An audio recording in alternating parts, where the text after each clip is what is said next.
Scarlet Family Foundation, which works to ensure all Middle Tennessee students have access to high quality education. Tara has been an active advocate of education reform for over a decade. She has served as a foundation board member since it started in 2005. Most recently, her dedication to transform education in Middle Tennessee led her to serve on the National Literacy Collaborative. Additionally, Tara is a member of the SCORE Steering Committee, Tennessee Learning Circle, a board member on Tennesseans for Quality Education, the Nashville Zoo, and Studio Bank. And she's also a big sister for the Big Brothers Big Sisters program. Tara, I'm gonna turn it over to you. Thank you so much, James, and welcome everyone to the end of possibly one of the most challenging school years in modern times. I congratulate everyone for making it through. And I have heard some interesting stories of some areas of going back to regular life, like the field trips that Ricky is planning on this Friday. But I know that you, among all educators across the United States, across the world, really have had to rethink education. And it's been a really big lift for schools and also for families.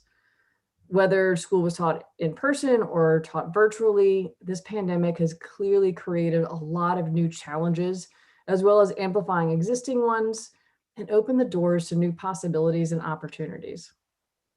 Some schools have risen to the occasion with innovative ideas and approaches that can and should be replicated. With momentous levels of federal financial support and clearly some state policy that's focused on accelerating student learning in the coming years, it begs the question, what will it take to get our students back on track academically and support their social and emotional well-being?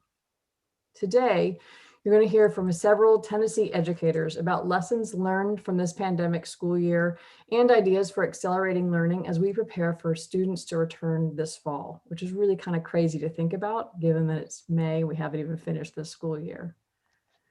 Panelists, welcome everyone. I'm going to call on you individually and ask that you introduce yourself, share what your role is, and I'd like to hear one thing that you are grateful for due to the pandemic.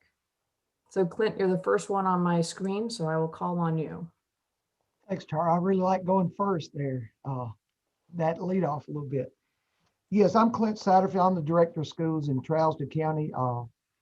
I think the thing that I'm grateful for from the pandemic is that, first of all, that it's probably two things. Number one is we did a hybrid model through our school district the whole year long. And we only had 111 positive COVID cases, counting staff and students. So I feel like that was a really good success for us. And also that COVID has forced us to learn how to do remote or blended learning. And it's something that we will continue to do for years to come. Excellent. Thank you. Legra Newman.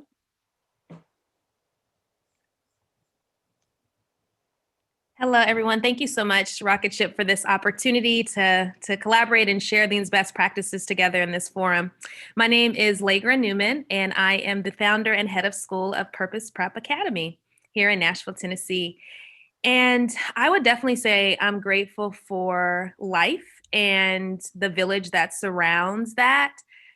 This pandemic has definitely illuminated how precious life is and the gratitude that you have for your health and breathing deeply and just being a part of nature. And so I definitely take much gratitude in that, but also the village. I think about the work that we've been able to do and sustain as a school and the staff who have given their all amidst navigating the home and school life balance or imbalance, and just still, showing up and giving their all. Families who have navigated technology. I mean, just the togetherness and the commitment to supporting each other through these tough times, definitely I'm very appreciative of.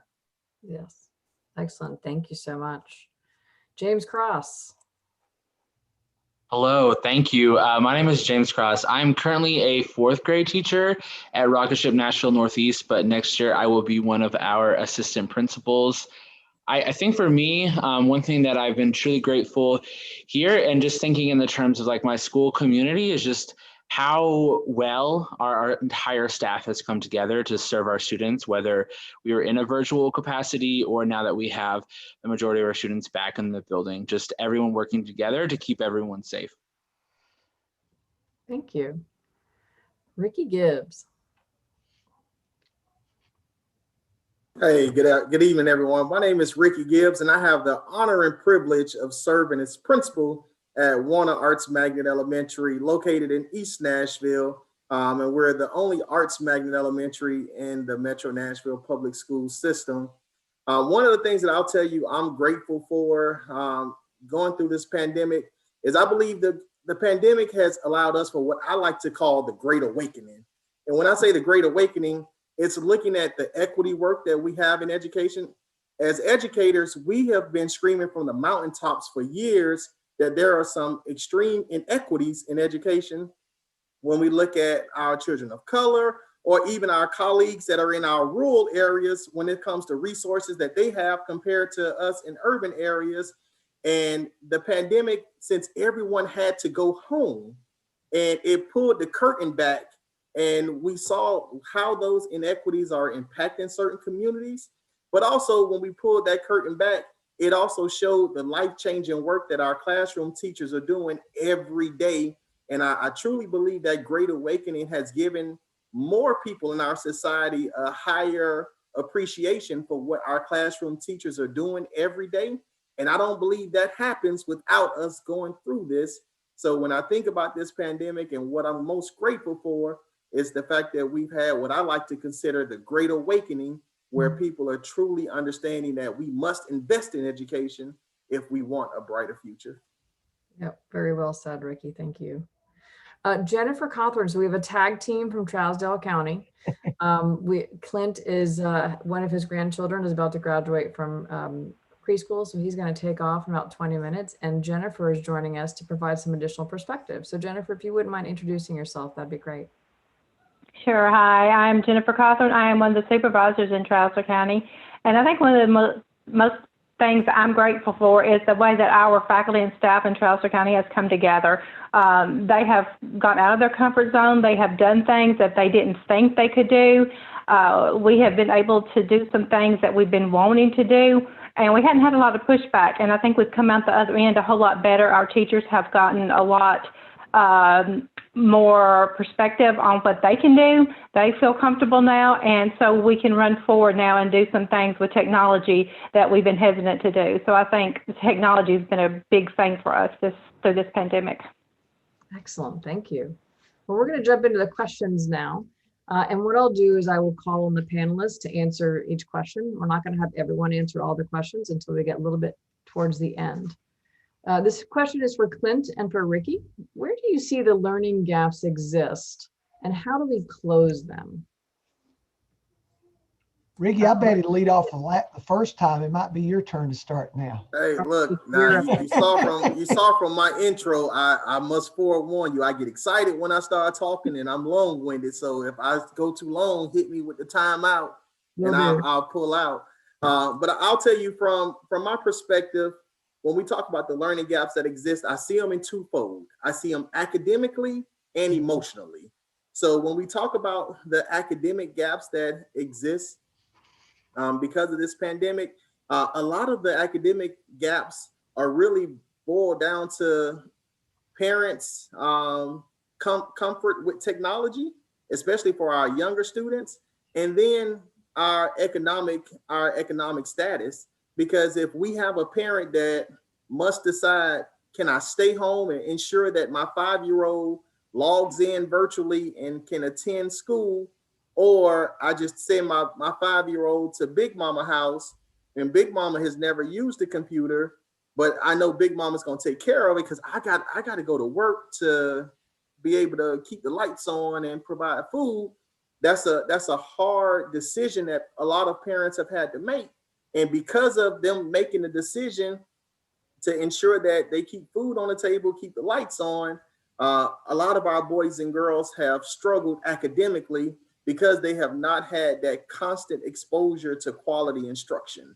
And so they've been at home. Sometimes they log in, sometimes they don't. And it's been that kind of give and go. but we have a lot of their peers that are in suburban areas, or have families that have more means that have been able to provide that constant instruction, or their peers were in school having that in-person instruction. So when we look at just that gap, when we talk about students who are in rural versus urban areas, or areas that are affluent versus economically disadvantaged, you have an academic gap because we've had an access to quality education gap that has been created. And it's no fault of anybody other than the fact that parents had to make a hard decision. And if you ask a parent, keep food on the table or log in, most parents will always say, I'm gonna keep food on the table, and try to figure that out on the back end. But the exciting thing is we have solutions because we've been problem solving this. And I know that's something we're going to get into later. So I'm going to save those solutions for later on. But then that other gap I'll talk about is emotionally. One thing that we're not having enough of a conversation is, yes, this pandemic has impacted adults in a significant way, because we talk about our health. We've seen a lot of people pass away. We've seen finances, things of that nature. But that toll that is taken on the adults is trickling down to our students as well. So because it's the fear of the unknown. And emotionally, that has been a situation that a lot of students, especially students who are in our most vulnerable populations, our minorities, our economically disadvantaged, they've seen so much trauma already.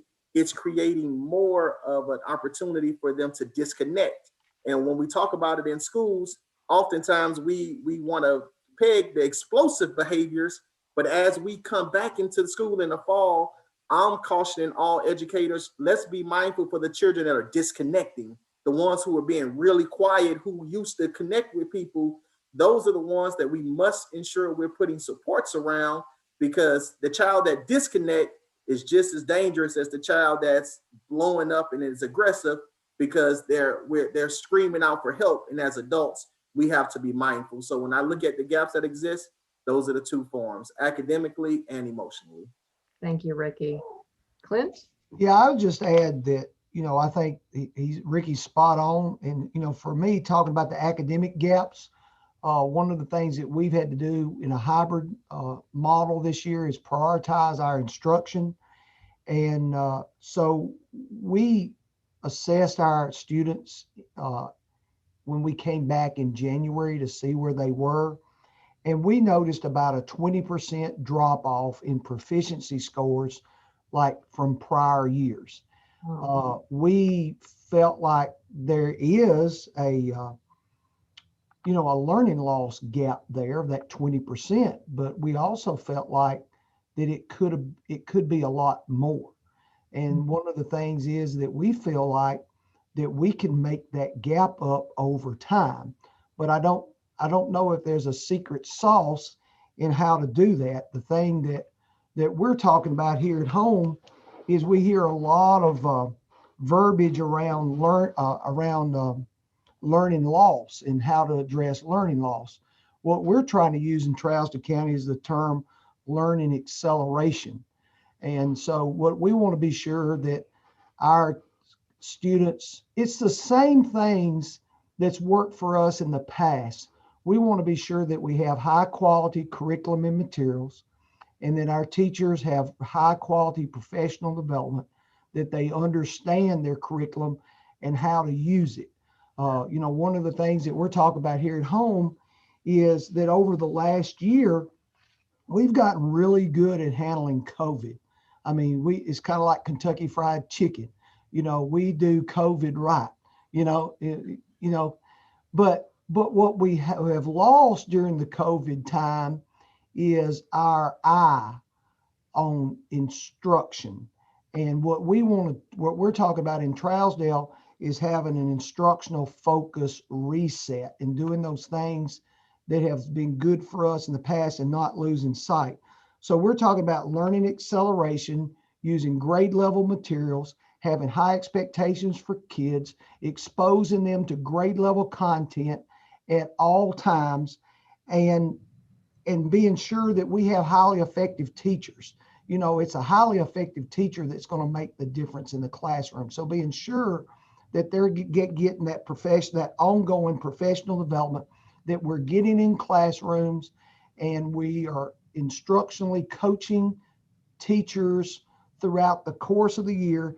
And the big buzzword that we're using at home, and Ms. Catherine can pick up on this today, but we're talking about curriculum intellectual preparation, is being sure that we work with teachers, that they understand their curriculum, they know what the end game is, what students need to be able to do to demonstrate and show at the end of a lesson or an end of a unit, that these are the skills and the tasks that the students must do to be on grade level, and being sure that that teacher is back mapping those lessons to be sure that they're doing that. Because again, there's not a secret sauce to this, but we just think good quality eye on instruction each and every day is what's going to make that 20% up that we lost, and also catch, that other 20% that were not proficient,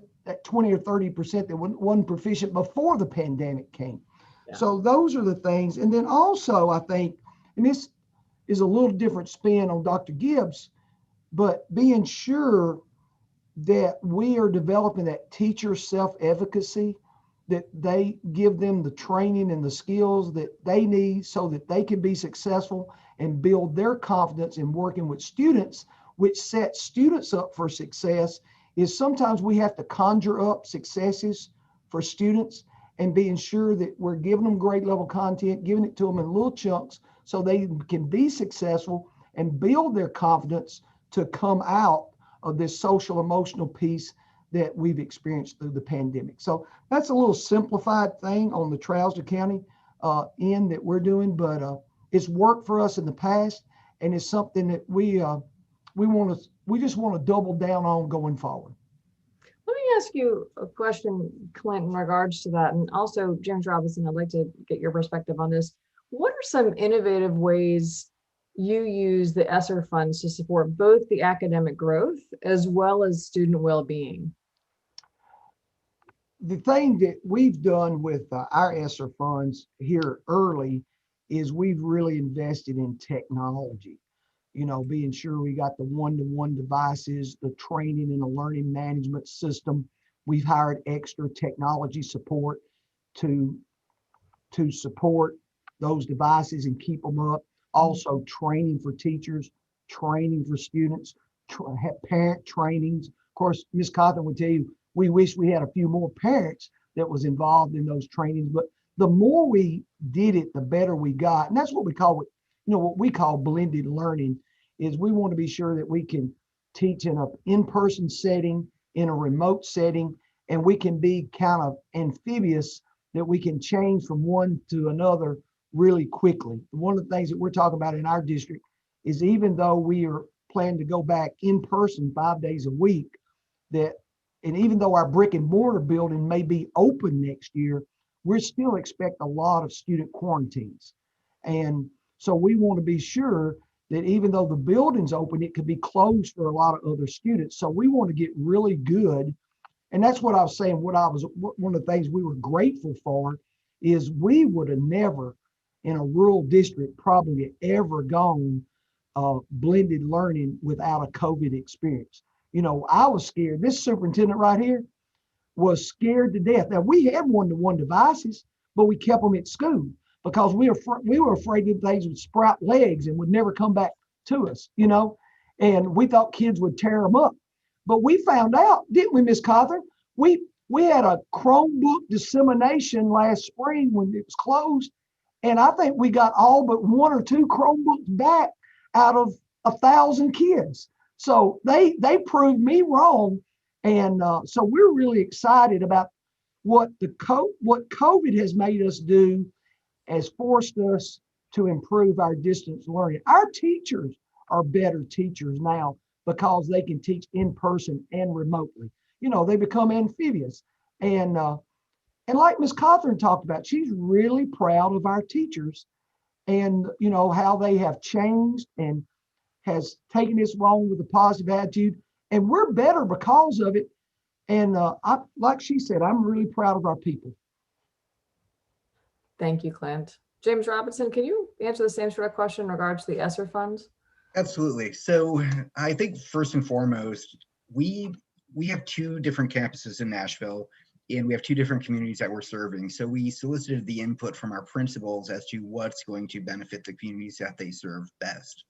And so what we're investing in is additional mental health service providers on campus, and we are augmenting our personalized learning model so that we can bring in interventionists who are aspiring teachers. And what we're doing is basically focused on small group instruction, particularly on guided reading, because we know that guided reading is what is going to get us like a lot of growth. And so we put in for interventionists and inspiring teachers, mental health providers, and also we can't forget about the importance of coaching of our staff. And so for our aspiring teachers, we have a coach for those aspiring teachers and interventionists who's dedicated to developing them into hopefully one day like great teachers, while also serving our students to grow them with guided reading. Excellent. Thank you so much. I appreciate it. This next question is for James Cross and Legra. What are new and improved ways we can support the social and emotional well-being of all students? And Legra, we'll start with you. Thank you for that question. When I think about social emotional learning, I always want to give a caveat that I think is really important, especially in education and in schools, is that we have to be very careful as we assess and learn the needs of our students, that regardless of their circumstances and the needs that they have, we don't lower the bar or lower the expectations that we have for children. And so I think first and foremost, I would say that schools really have to be careful, especially coming out of a pandemic, to not overcompensate and underestimate the potential and value of our children. So my first recommendation would be to see them as assets based. I think about all of the things that our scholars have learned during this time. We were laughing as a staff the other day when our director of academics was subbing in a classroom for a teacher who had a wellness day. And, she was in the middle of her lesson after students were talking, and one of the students came off mute and said, "Miss Russell, you're on mute." And she was like, "I taught you mute." Like I taught you how to navigate these skills. And I think that, what our students have learned, like what they've navigated, we really have to see those as opportunities to create a learning environment that leverages those assets. So I would say just first and foremost, there's a lot of work that we need to do on the front end to assess what those needs are. One thing that Purpose Prep is doing now is we're engaging our families and our students in, what do you envision our school to be when we return? Purpose Prep is still virtual. We made that decision based on feedback from families, maintaining the safety, understanding, to Ricky's point, this great awakening. And given a population of over 90% African American, we are hard hit by this pandemic. And so we wanted to be even more protective of our school community and stay virtual. And that was definitely supported by our families. And so we're having conversations now. We're so excited to return in person, but we want them at the table to make those decisions. What supports do you need? What needs do you have? Asking our students, what do they envision? And it's been awesome to see things that we haven't thought about. And so certainly, we've thought about additional supports in terms of wellness and health, counseling, but we've also seen that there is needs for fitness and the health of students not being active during this time. And so, families contributing ideas for what additional aspects we can add into our curriculum to get students moving. Because they have been and living, and me as well. I need to be part of the programming for this sedentary lifestyle that we've, adopted because of being virtual. Yeah. So I definitely think making sure that we have them at the table. Other things that I think is important to note is we know that students thrive in structure. And so the structures may look different, right? Like what we did before may have worked well, but may not work when we return, or maybe they need to be tweaked or adjusted. And so thinking through those critically and putting in place structures that allow students to feel safe, to feel that it's a consistent experience for them. They've been out of school, for long extended periods of time. And so having that consistency and being thoughtful about those systems and structures that are being set up to empower them. And then my last point is I believe that a student is whole when they are affirmed in their identity. And what that can look like in a school is celebrating them for who they are, naming them and knowing and getting to know them, listening to them, and also just recognizing that, again, to Ricky's point, this great awakening, I'm still in this term here, but this pandemic has really exposed and exacerbated racial inequities that exist in our society. And it's been a powerful teacher. So many eyes have been open to disparities that exist in systems and structures because of this pandemic. And the thing about education is once you learn that, you can't take that away from people. And our children are aware of that. And so it's important that we have conversations and we really, as educators, understand our role to make sure that we are aware of these inequities and how it impacts our students and our families, and that we're empowering our children and our community and our families to also be active in what are we doing with that knowledge, but how are we also reacting and resisting that to change these systems and structures so that we can live in a more equitable, whole society for all people. Absolutely. Spot on. James Cross? I feel like I share many of the same sentiments as Ms. Newman just expressed, and she said it much more elegantly than I could, but I really do love, that we're talking about SEL and like it's getting the attention that it deserves. And, we have teachers that are intentionally planning for it, and we're thinking through how SEL can become embedded throughout our entire day and not just, live in a structured block. And at the same time, though, I think this has to be like one of the toughest questions when we think about it, because I think so often our schools are getting SEL wrong. As social emotional learning has become it's a buzzword and it's everywhere. And when it's done well, it's going to be affirming. It's going to be identity work. It's relationship building. It's social awareness. And it's a really fine line that we have to navigate. And I encourage you to look up like SEL is another form of policing, or searching for Dina Simmons and her work on when SEL becomes white supremacy with a hug. I think a lot of her sentiments are things that viewpoints that I share and hold, because SEL can't be the time to uphold, teach, and drive what we might consider white-centered norms on our students.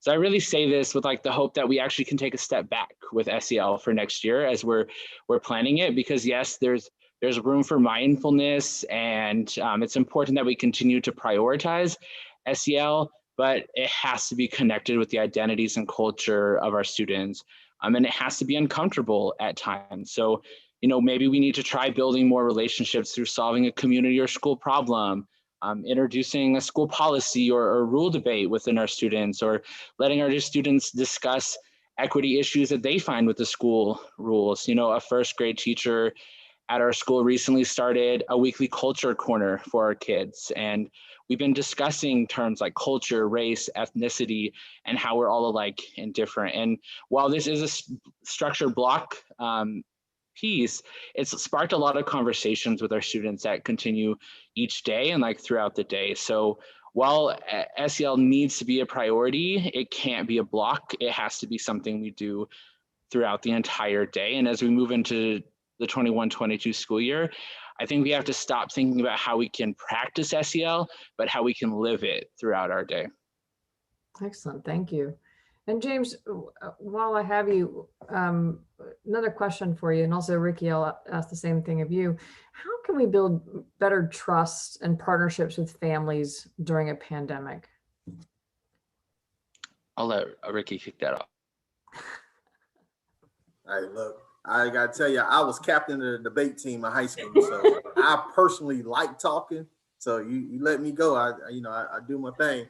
But so when we talk about building trust with families in the midst of a pandemic, it's built on a premise of leaving our comfort zone.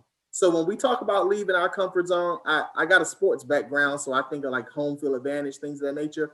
As educators, we have always done things at home. When we want a parent-teacher conference, the teacher comes to the school. When we want to do a family night, families come to the school. Even if it's a fun thing like field day, families come to the school. So in the middle of the pandemic, families can't come to the school right now. A lot of schools are virtual. Everybody was home. So when we talk about building relationships, we had to get out of our comfort zone and meet families on their turf. We had to go to the neighborhoods. We had to go to the subdivisions. We had to go to the farms. We had to go to the projects. Like, we had to go to the housing developments. So as educators, when we talk about building those relationships, it's critical, and we still have time to do it. Get out of your comfort zone, leave home field advantage and go to their turf. When you go and meet families out on their turf, you show them, one, you're not afraid to go where they live, but two, that you also want to value them. And part of that is we have to be mindful that even when we go to their turf, that we're not sending the wrong message. So, it's a message is sent if we show up 5, 10 deep just to visit one family because we're nervous about something, or there's different concerns, and some of that stuff, it's rightfully so.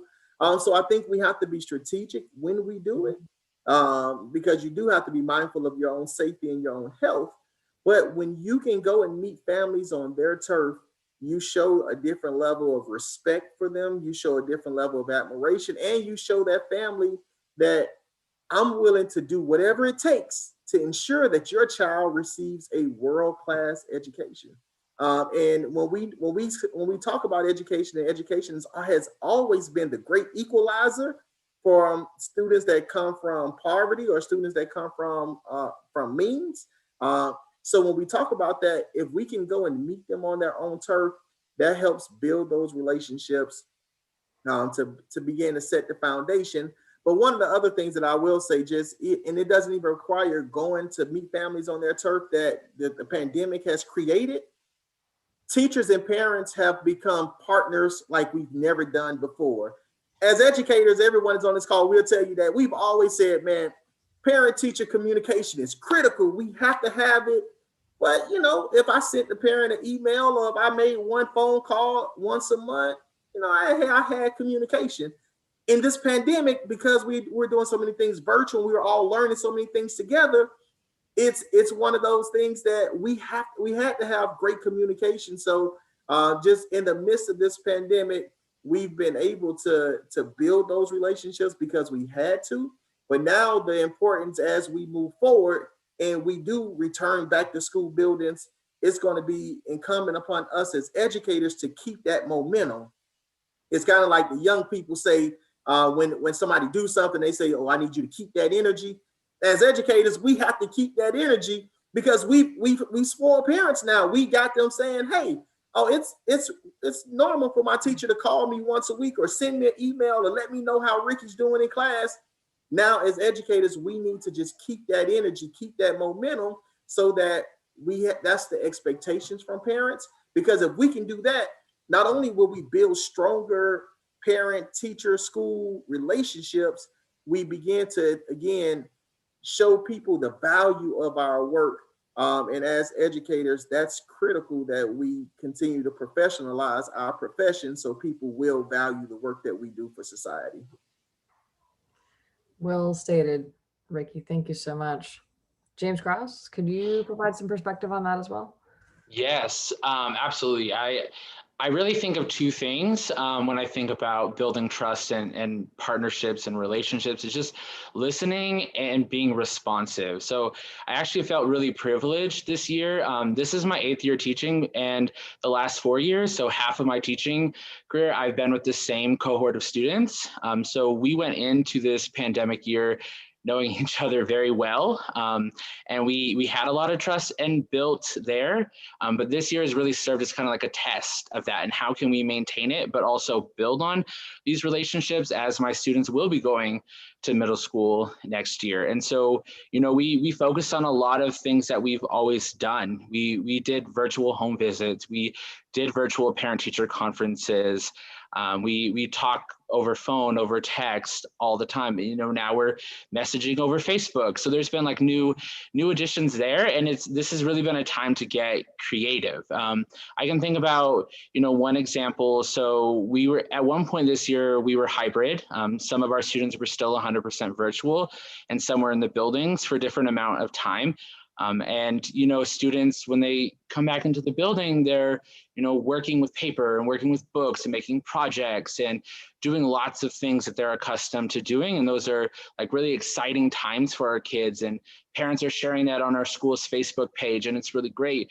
But there's also a lot of families that aren't experiencing that because their students are still virtual and they're using those virtual programs. And so one thing that we did recognize was, the day before Thanksgiving break, most of our kids did like a small craft to get to take home, and like that's everyone's favorite. And as a former kindergarten teacher, it's my favorite. And so, there's a lot of parents that their children didn't get to experience that. And so we had to take that as an opportunity to hear that they want that experience too. And we were able to start doing virtual family nights. So every month we would do a craft or a game night or a science night or a readathon virtually. And so all students were able to participate. And while it wasn't the same as if we were in the building, it did bring the same joy and the same investment. And our families truly showed up and were supportive of that. And I think this topic also calls us to think about the concept of grace. And I think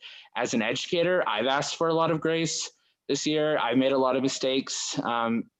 Being a virtual teacher in the pandemic, I've been late to my Zoom class because my laundry basket was overflowing and I had to hide the clothes real fast. But I've also had to extend that same grace to my families and my students, and just knowing that I don't know what's going on in everyone's lives at all the time. It's not the same where they tell me every little thing that's happening in the building, but it was opportunities to open up chats and let them chat with me over Zoom constantly. A lot of them had their parents' phones, so sending me a quick text, just finding those little small opportunities to listen and be responsive, and then showing them that you understand and that you're going to find a solution together. Yeah, that word grace has popped up a lot this year. Hopefully we all provide ourselves and our families, our students, our educators, a lot of grace. Jennifer, I'm just kind of curious, in the rural communities, how have you all been able to focus on building trust and partnerships with the families during the pandemic? Well, we've had to be very transparent in this year, more so probably than we have in the past. And I like what Mr. Croft says about grace, because we've had to extend grace a lot with our students, our parents, our teachers, our community. But we have tried, because we're on hybrid, we were in person, we were on virtual, we had a lot of different things going. So it was very, very important that we communicate this to parents. We have a website that we try to post everything on. Dr. Satterfield, if it's very important, we'll send out a text message to people. Our teachers have had open office hours each day so that parents and or students can log in and just ask those questions that, hey, I don't understand this. Last year, before we left school for the pandemic, we had teachers calling students every single day just to check on their well-being, just to check to see if they needed anything, not necessarily school-wise, but do you need food? What can I do to help you? And we sent a bus around with food to different parts of the community that we knew that children were in need the most. So we were able to feed our students last year during the pandemic. And so by doing that, we were able to get out in the community and talk to parents and just be around for them to ask questions. But we have sent a lot of emails. We've been on the phone a lot. We have done a lot of Zoom calls. Paper. We have gotten the word out every way possible. And I think our parents have appreciated that. They seem to have responded. At first, it was like, oh my gosh, you're calling again. But now they're like, okay, so I'm going to expect a phone call. And it's not a bad phone call necessarily. Sometimes we just call. We don't want every communication with our parents to be negative. So sometimes we'll just call and say, hey, little Johnny's doing great. You know, he's doing better than he was last week. We just wanted you to know. So we try to get out a lot of the positive as well. But we've had a lot of good buy-in from our parents through all of this.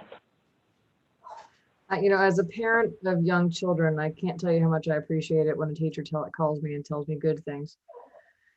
So the next question, actually, this is going to be for Legra and Ricky.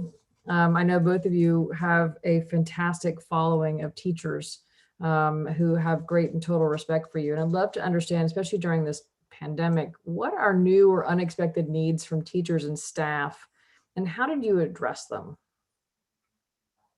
Legra, why don't we start with you? Okay. So much. I think that the previous discussion around supports and holding each other up during this time and giving grace is also transferable to this question around staff, because I've seen that be so critical. Purpose Prep has had to create a lot of structures to allow teachers to identify what their needs are, you know, and be okay with that. So we incorporated wellness days into our schedule where teachers have more flexibility to not have live instruction, and there's asynchronous assignments for students that just provide some flexibility in the day for both our families, but also for our teachers. So we're thinking through, what does that structure look like when we return into the building? And part of that is going to be extra staff capacity to be able to accommodate each other and make those shifts as we transition back. So providing teachers the space, we've created forums. So we had a forum throughout the year with just teachers who have children in their house, because we needed a support group. My daughter's 2. And when the pandemic first hit, I mean, I was so overwhelmed. And if it wasn't for my team giving me grace and supporting me through. And so in turn, you know, it was just that village that upheld me. And so supporting each other in our focus groups. So thinking through, what are the groups that we're having that can lend support? Because sometimes it's just a matter of sharing what your needs are for somebody to say, oh, okay, I can support here. I can leverage that, so that we can leverage the community that we have within each other. We've also created teacher feedback sessions for the leadership team. They're called Ask Us Anything.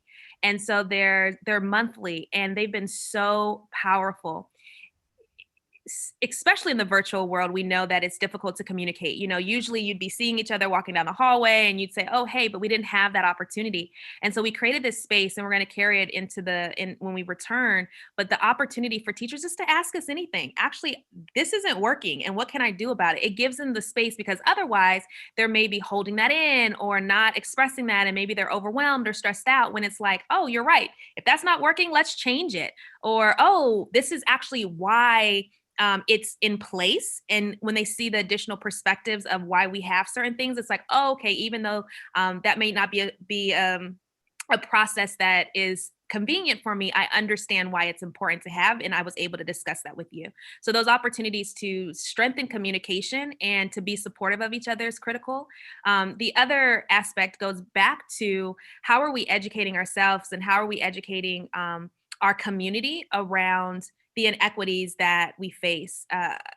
You know, as a Black woman, you know, again, with Ricky's term, the Great Awakening, I've been woke, right? I've understood deeply how these injustices impact myself, my family, my community. But it's important that everybody travel along this learning. And while this pandemic has illuminated it, it's important that we're very strategic with how we're continuing to educate ourselves. So we've started Theory and Query at Purpose Prep, where it's opportunities quarterly to convene around text and have these conversations. So we've had everything from Michelle Alexander's The New Jim Crow to talk about the criminal injustice system and how it's not fairly treating every person in in the United States equitably. We've also talked about and seen Ava DuVernay's When They See Us and the 13th, really exposing our staff, because the reality is, you know, there's this term that's been circulating around anti-racism, right? And we understand that you have to be intentional. You have to educate yourself, and you can't empower children if you yourself are not knowledgeable about the systems and structures that negatively impact our children. And so making sure that our staff has an opportunity to continue to educate ourselves. Our next set of curriculum going into next year will be around Indigenous peoples, making sure that we understand the history there, making sure that we understand the myths and the misconceptions. Because again, as educators, as social studies teachers, as people, we have children who reflect a variety of identities, and it's important that we are empowered to understand the history and the context and how the past is actually still reverberating in our present because of things that we haven't changed or faced or addressed or continue to ignore. And we have to accept what's happening and then work to change it and be a part of a community to do that together. Cool. Thank you so much. Yeah, so those are some powerful thoughts. And one of the things that has been jumping into my mind when you know, a lot of the panelists have talked about grace, and obviously that's a term that we have used a lot as we've gone through this pandemic. It always pushed me back into the mindset of a quote that I shared to my staff earlier this school year when we talk about grace, and we said that blessed are the flexible so that they won't get bent out of shape. So when we talk about giving grace and things of that nature and us being flexible, just always remember as educators, if you remain flexible, you'll never get bent out of shape, because one thing we do know, things consistently change as we learn new things about this life-changing work that we do. So one of the things that I tell folks when we talk about our teacher needs that we've seen, I hit on it on two phases. I look at the emotional needs, as well as, because we've gone what I consider high tech. We've had more techniques than we've ever needed before. So when we talk about emotional needs, obviously most times, and Cross hit on it earlier, when we talk about, you know, the SEL work, it's always focused on students. All of that work is always centered around students, but there are adult needs as well, because this pandemic is impacting adults just as much as it is our young people. So just making sure that we're finding ways to, with our, you know, we have that tap in, tap out system, our mindfulness implementation, where our teachers can go and work through some of our mindfulness protocols. We have a mindfulness teacher that does yoga, things of that nature. So they have spaces where we just work through the power of the breath that we can just escape to, because sometimes we just, even as adults, we need to just take time to breathe. And that's a powerful thought. It seems simplistic, but it's so powerful. I equate it to tell everybody, I don't know if all of you all were like me. I got in a lot of trouble when I was a youngster, and I would come in the house and my mom would be mad at me, and I'm trying to get something out. She just did it. And I'm trying to get it out, and she would just say, Ricky, breathe. And once you breathe, you're able to, man, when I was outside, this happened. So as adults, we sometimes need to get reminded that even in the midst of the most, those high tense situations, if we just take time to breathe, we can step back and make, better decisions, and especially when it's dealing with our young people, because as adults, even though we say, we're always in control, sometimes at school, we have some high tense situations, and our young people can kind of push us to the brink sometimes. So making sure that we're meeting their emotional needs. But this, and when we talk about that being flexible part, and this is when we talk about from leaders, that we begin to say, this is when you have to be transparent, you have to be honest, and you have to be truthful if you want your staff to really begin to dig into the work. Because when we talk about, oh yeah, well, we have these, we're pushing out laptops and we're one-to-one, and we're going to use stuff like Nearpod or Vocabulary or Padlet. We have all these different technology things that we're going to do in the classroom. I never taught using any of that stuff. So when we talk about teacher needs, as leaders, we have needs too. So it was about being honest with my teachers and saying, hey, I know you need these supports. I can't really help you with these supports, but I'm going to find some people that can. And sometimes as a leader, you have to understand you won't have all the answers. And if you can give a teacher that kind of support and not try to just kind of, get one over on them and say, oh, this is the best thing going, this is what you should use. it was about being honest with our teachers and saying, hey, this is a resource that I hear is amazing. Other educators and practitioners are using it. Let's learn this together and be vulnerable and grow together, and being able to support them by working side by side and learning things together. Show them two things. One, I don't have all the answers, but two, I'm willing to work side by side and hand in hand with you so we can get the answers. And I think doing that, that's how we've been able to support teachers both emotionally as well as instructionally. Excellent. Thank you so much. We have about 10 minutes left, and I'd love to kind of have each of you answer a stop, start, and continue question. And so as we're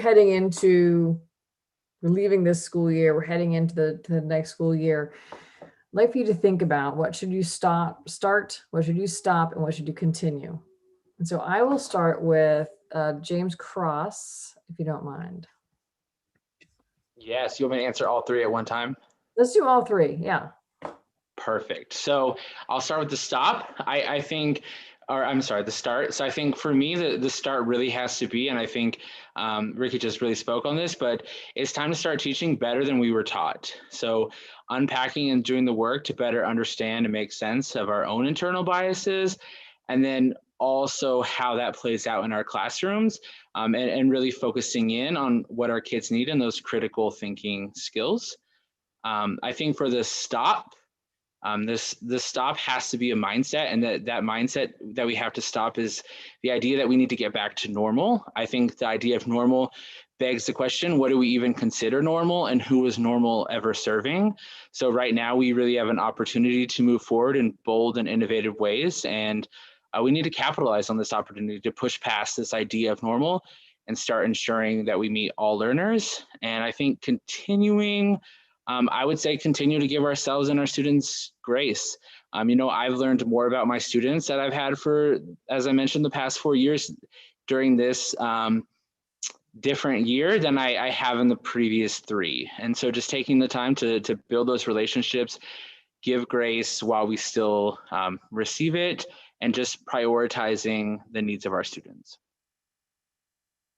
Thank you so much. Jennifer, let's go to you next. Okay, I think we need to start an instructional reset. I think Dr. Satterfield alluded to it in the beginning that we've gotten really good at managing COVID. We have got to get back. We're going to be opening face-to-face 5 days a week next year. So we're going to stop doing what we've been doing and start focusing on what normal is. And to do that, we're going to have to reset our minds and our brains, and we're going to have to start doing what we've done prior to the pandemic and start full steam. I think what we have to stop is we've kind of been a little lenient this year because our teachers have needed resources and they have needed different things. And we have been lenient with them going on the internet and finding this great vocabulary or whatever program it is and using it. But we're going to have to step back and stop letting them do that and start coordinating it and start vetting it. And if it's good for one, we need to make sure it's good for the whole district and start using it that way. And then I think to continue, like I said earlier, we have gotten really good with technology. Our teachers have pushed out of their comfort zones. They have learned things they didn't think they could learn. They've gone places they never thought they could go. So I think we'll continue the blended learning. We've learned a lot.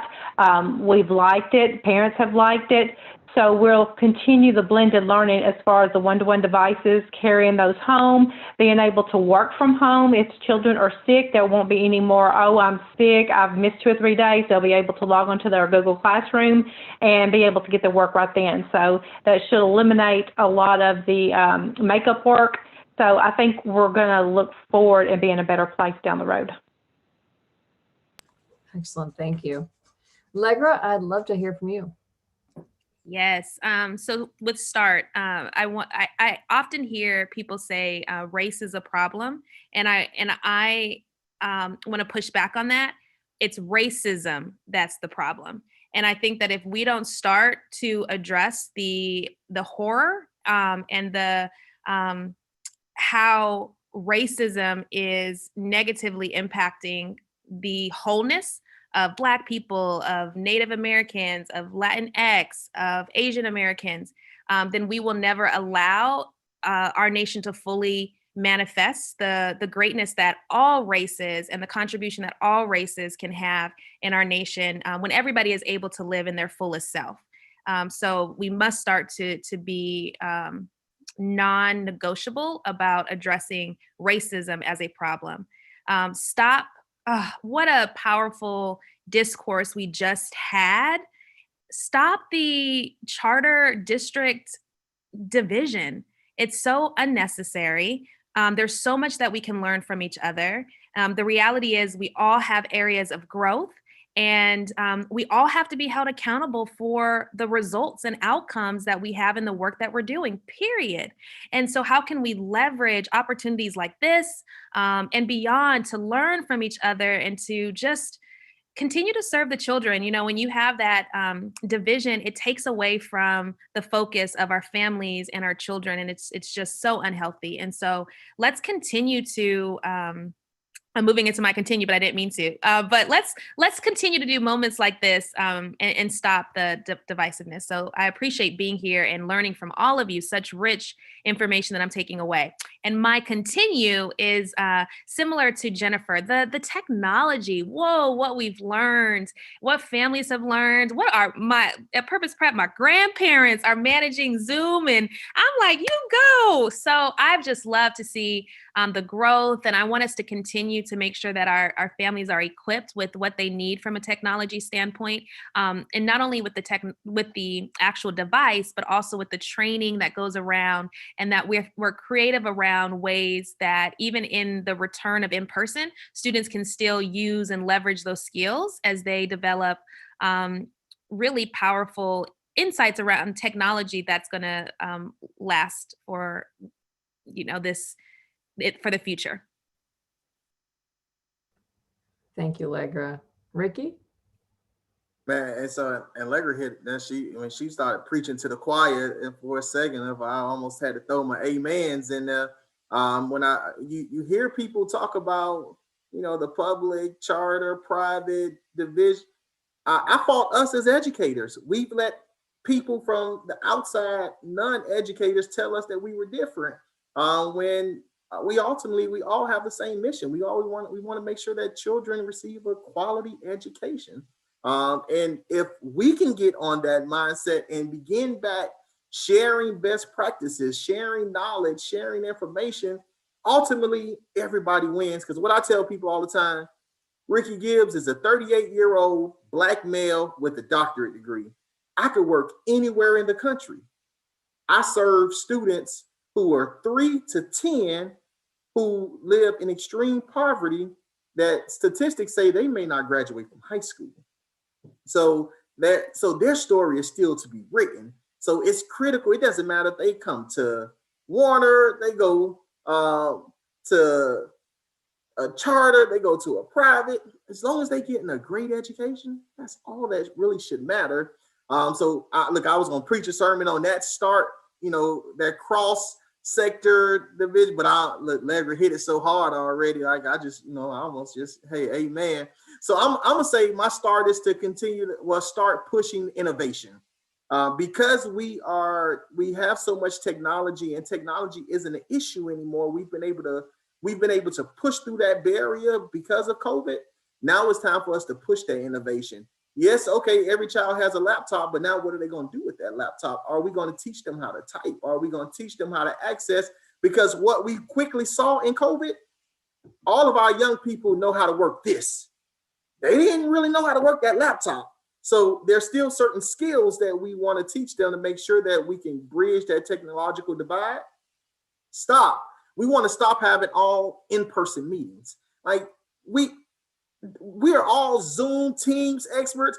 We don't have to have that, 7.5 hour in service where we all sitting in the same room, that hour meeting after the faculty where we sitting in the library in them little old chairs. Like we could go home and do some of this stuff virtual now. So I'm not saying every meeting has to be virtual, but every meeting I don't have to sit in a library chair that's designed for a 6-year-old. I'm 6 foot, 245 pounds. I don't like going down that low. And when we talk about continue that family engagement, we have made a commitment to parents that we're going to communicate when we get into next school year. Let's not stop that. If we can continue communicating with families, engaging with families, man, we will strengthen that partnership, we'll strengthen that bond, and ultimately we'll do what this work is all about. We will change lives through the power of a great education. We are going to leave the panelists with that, because that's such a great quote, Ricky. I cannot tell you how much I appreciate all of you being here. Allegra, Jennifer, James Cross, Ricky Gibbs, Dr. Clint Satterfield as well. I very much appreciate all of your time and your energy. And there's so many learnings that came out of today. I hope that the audience is able to take away a lot. With that, James Robinson, I will turn it back over to you.